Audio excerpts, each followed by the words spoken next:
If there's anything NXT and NXT UK showed us this week, it's that you can cram a lot into 1 hour. Let's talk about it.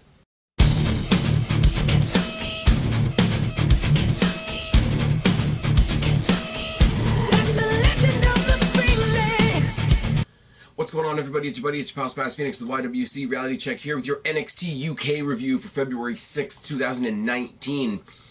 Still getting in the habit of not saying 2018, even though we're 2 months into the year.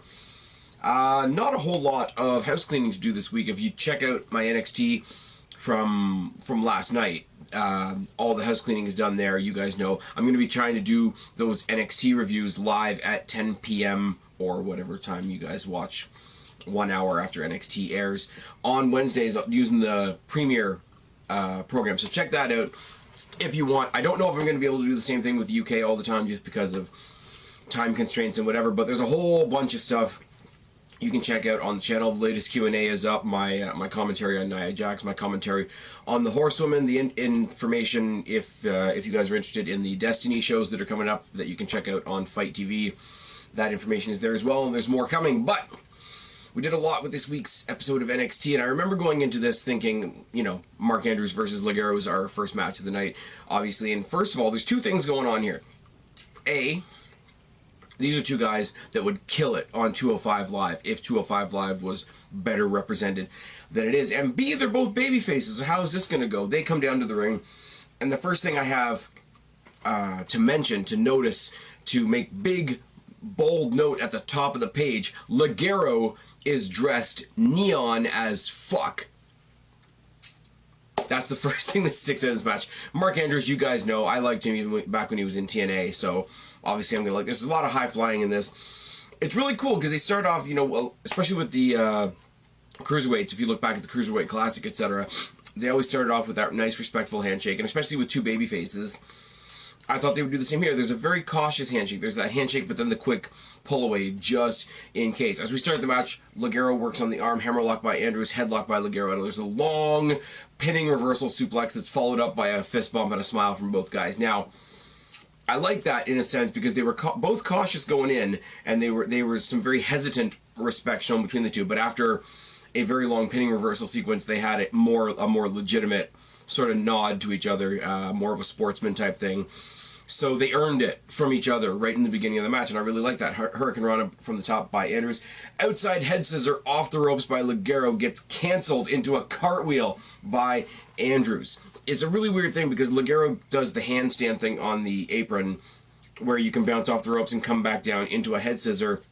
Mark Andrews literally rolls right through it into a cartwheel with some flair as you know, follow that type thing, as the old expression goes. Cannonball off the guardrail by Ligero, followed up by a stunner. Chops by Ligero, forearms. Both trade a lot of strikes, a lot of kicking, a lot of chopping, a lot of forearms, etc. Roll through double stomp by Andrews in the standing moonsault. Love that from him. Fluid as fuck.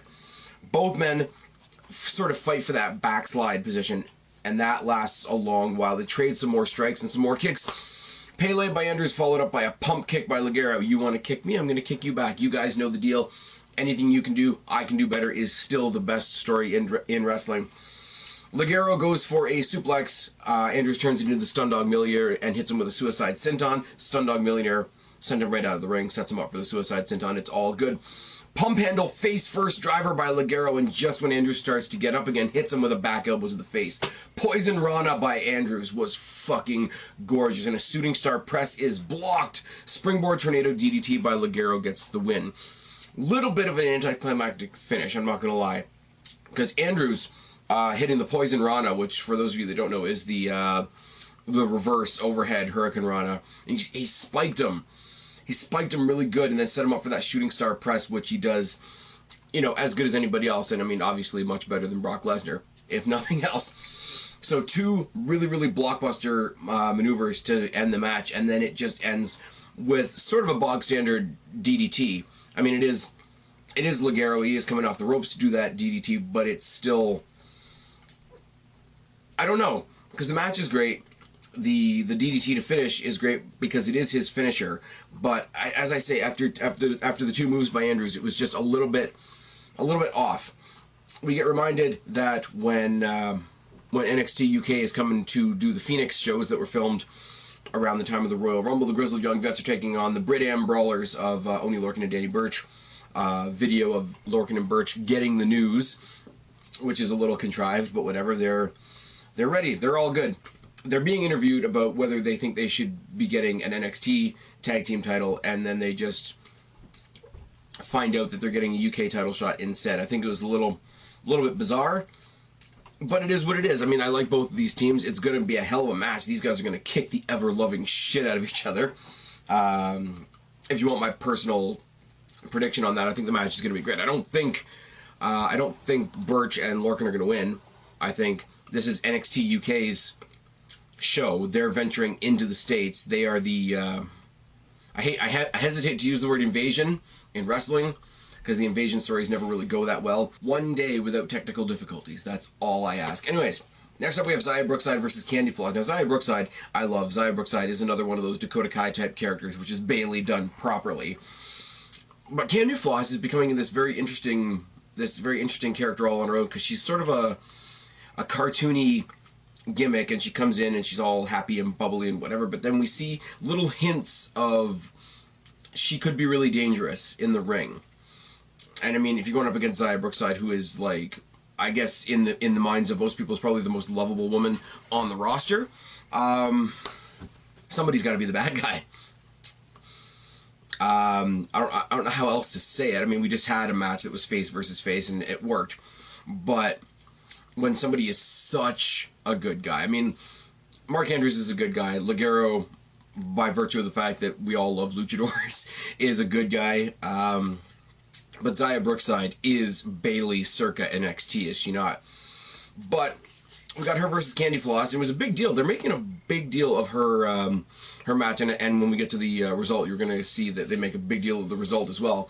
They also start with a handshake, doing the whole babyface thing. Headlock takedown by Brookside in a series of early pin attempts. Once again, like the first match, start the match off with a whole lot of pin attempts. Collar elbow tie-up, full Nelson by Brookside, reversed by Candy. Arm drag, arm bar combination by Brookside, scoop slam by Candy, wrist control by Brookside, shoulder bar by Candy, key lock by Candy, working the opposite wrist at the same time. So she's got one arm locked up while she works on the other wrist. Arm drag by Candy and a key lock, stomping the arm. Again, a little bit of that nasty side coming out. Jawbreaker by Brookside and a bulldog and a head scissor, double knees, and the Brooksy bomb. Now, you guys know how this goes. I'm going to try and explain this maneuver to you guys, and you guys know I'm terrible at this, but basically, if you picture somebody with their back facing the turnbuckle, their opponent is sitting up on the turnbuckle. This is going to be terrible. She basically reaches behind her, pulls her forward into a modified Michinoku driver that she immediately arches into a pin with a bridge in one motion. I know a lot of people aren't high on Xia Brookside. She's really young, she's really green, or whatever anybody else wants to say about her, but it's a fucking phenomenal move. And through the assistance of the commentators from Nigel McGuinness, we say that apparently Robbie Brookside, who's her dad, did a very, very similar thing. I forget what he called it, but whatever. But that is not the end, because, you know, Xia Brookside, being the babyface, goes up to Candy Floss after the match. She's making sure she's all right, helping her up, showing her all the sportsmanship and whatever. And the two of them get destroyed by Rhea Ripley, which is fine, because the two of them together don't make up a Rhea Ripley. It's really good. She attacks both women. Gorilla press to Brookside, tosses Candy Floss outside of the ring, and puts the standing figure 4 on Brookside, and then starts to spin her around, like almost airplane spinner, in the inverted figure 4 position. The save's made by Toni Storm. They brawl a little bit, but in the brawl, Toni Storm accidentally headbutts Xia Brookside, turns around to take care of Xia Brookside, because apparently babyfaces are dumb. Riptide by Rhea Ripley, standing over her. We know that as we go to the shows in Phoenix, Ripley is getting her rematch for the NXT UK Women's Championship, and that's going to be fucking fantastic. I wish I was there. Moving on. In the back, speaking of Phoenix, we got Jordan Devlin talking a whole bunch of shit about Noam Dar, about how Noam Dar came over here for a cup of coffee and basically ran back to the States, which is a nice little through line, because it's kind of what happened. Anyways, he calls him out, wants to face him in Phoenix. We got Wild Boar versus Joseph Connors, which is... it's good, but it's just there. Connors has been doing all these backstage promos for weeks, and he's, you know, again, McGuinness on commentary telling you he's been working on himself. He's doing all these different things. He's taking a look at himself, trying to become his best self, etc. There's a really cool moment in the match where Wild Boar gets the upper hand again. He hits him with the chop block, but he hits him with the chop block from the front of the knee and follows up with this weird modified cannonball while he's sitting on the rope. So if you imagine somebody like a Big E or even a Mark Henry when they used to do like sort of the have the opponent on the middle rope and then sort of landslide out of the ring. Same sort of position, but he doesn't landslide out like those guys did. He literally hits him with a cannonball that bounces the ring. I mean, an elevated mic check gets the win for Connors, but Joseph Connors is the one we're pushing. Wild Boar is a lot like Primate in the sense that they're just really, really fun guys that are out there that can hold up their end of a good match, but they're not on the receiving end of the push, are they? And that's unfortunate. Because even if it is just sort of a joke, I'd love to see a couple weeks ago, or it might have even been back in December when I was on my hiatus, we did see Primate and Wild Boar as a tag team, which was really, really good. And I would love to see them go up against the Grizzled Young Vets. I mean, they're not going to win. Let's be real for a second, but those two guys are a lot of fun, and to have them take on the Grizzled Young Vets, where the Grizzled Young Vets would very clearly look down their noses at them. I mean, that goes without saying. But I mean, this was what it was. Connors is back on TV. I don't think we've seen Connors in a match in a long ass time. It's all good. Wild Boar got in there. He did what he's there to do, I guess. We see a video package on Ginny, which is fine. You guys know I'm still very mixed on Ginny. I don't get it. You know, she's a fashionista, but yet because she's a fashionista, she can also break your body, and there's a little bit of tonal dissonance there, I'm not going to lie. And then she goes to a backstage promo with one of the backstage people. I think the guy's name's Radzi. I really don't know. I don't know how you're supposed to pronounce that. I'm probably pronouncing it wrong, and I'm sorry. She calls out Toni Storm, basically talks about how it's always been Toni time, and she's been ducking me, and she's been my barricade to greatness, my barricade to becoming the champion, etc. And then, coming off of that, it's kind of weird. We have her talking about wanting to fight Toni Storm, and then we get the announcement that when they're in Phoenix, she's going to face Mia Yim. For reasons. I mean, it'll be a good match, and hopefully Mia Yim will win. Mia Yim winning will sort of balance out Grizzled Young Veterans beating the Brit Am Brawlers. And, I mean, Devlin and Dar is a toss-up. I love Devlin in the ring. And Noam Dar is good when he's good, but he's good when WWE decides to sort of give a shit about him, which isn't all the time. We get back-to-back matches with the Coffey Brothers. We've got Ashton Smith versus Joe Coffey, which is fine. They make a lot of references to back in the day when Ashton Smith and a couple of other guys, I think Flash Morgan Webster and Mark Andrews and the British Strong Style guys, were all trying to get a little bit of a piece of Gallus once Gallus was a thing. But I mean, that's a long time ago, and I keep saying it, and I'm going to keep saying it. I know what people think when I say this, and you can go fuck yourself for twisting my narrative, but I mean this in every positive way possible. Ashton Smith is NXT UK's Ricochet, is he not? Collar and elbow tie up and a side headlock by Smith and a tackle by Coffey. They trade some punches, and Coffey tackles Smith into the guardrail. He gets him back in the ring, puts him in a double nerve hold. Okay, I'm going to try and explain this once again. Normally, you would see somebody sort of in the surfboard where they got the two arms behind them, and if they want to add extra pressure, they post the knee. Joe Coffey doesn't go for the double surfboard. He goes for a double nerve hold on either side of his throat and posts the knee, and it just looks... It's just different enough to make you sit up and pay attention, and it looks painful as hell, even though it's probably not. Cobra clutch by Coffey, and he bear hugs him into the turnbuckle. Shots to the back by Coffey, and body shots by Smith. Bear hug again by Coffey, working the back the whole time. It's fucking beautiful. Right hands by Smith. And hey, look at that, I didn't even lose any of my papers this time. Sorry. Overhead belly to belly by Coffey, corner tackles and elbows. Pop up uppercut by Coffey, right hands by Smith. Drop kick by Smith, and a suplex and a lariat get the win for Coffey. Coffey gets the win. Honest, why am I beeping? Why is this a thing? Facebook Messenger, gotta love it. We do this cool thing. Now, they've been doing this a lot on SmackDown recently, where people are leaving from one match and they go face to face with the person leaving from the other match. This was a little bit different because Joe Coffey comes out to the ramp with Gallus, but when the match starts, they go to the back. Now, Joe Coffey, celebrating his win, goes back up the rampway. All of Gallus gather on the entryway once again. Mark Coffey comes down for his match, and Gallus disappears again. So they are maintaining even though it's two different guys in two different matches, Gallus are solidifying their presence on the whole second half of this show. And I think it's really good. Plus these guys getting in there and, you know, even though one wins and one loses, spoiler, their presence is being felt, as I say, through the whole second half of the show. And they're having some pretty dominant performances without their teammates being there, which for a heel faction doesn't really happen a lot. You know, if you're a heel, you win because you cheat, because of the numbers game, etc. But they don't really do that. Twice the whole group come out, and twice the whole group are not elements in the respective matches. I think that's really good. They need to do more of that. Undisputed Era need to do that. Even a face team like New Day on SmackDown need to do that. Forgotten Sons need to do that because they are not established, not as established as these guys. Here's a side thought, now that I'm just thinking about that and I'm pontificating off the top of my head. If they're going to do NXT versus NXT UK, why don't they do Gallus versus the Forgotten Sons? Wouldn't that be a good match? Maybe they're just not announcing it. I don't know. I haven't read the spoilers. So that's also a thing. Mark Coffey is taking on Walter to stand up for his big brother and being disrespected at the end of the pay-per-view. Now, never mind the fact that the person disrespecting Joe Coffey at the end of the pay-per-view was Pete Dunne, because Pete Dunne is still your damn champion. And he got a promo earlier in the night, basically, you know, addressing the appearance of Walter, basically saying he's not afraid of anybody, rah. Mark Coffey versus Walter is really just Walter destroying Mark Coffey. I mean, Mark Coffey has offense in this match, don't get me wrong, it's not a squash.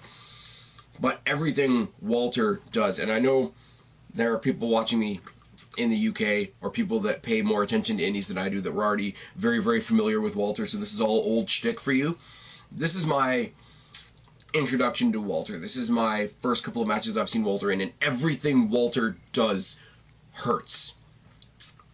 Walter looks like walking pain. Anyways, the match starts, and Mark Coffey tries to get the jump on him with some shots to the back. One chop by Walter bats him away.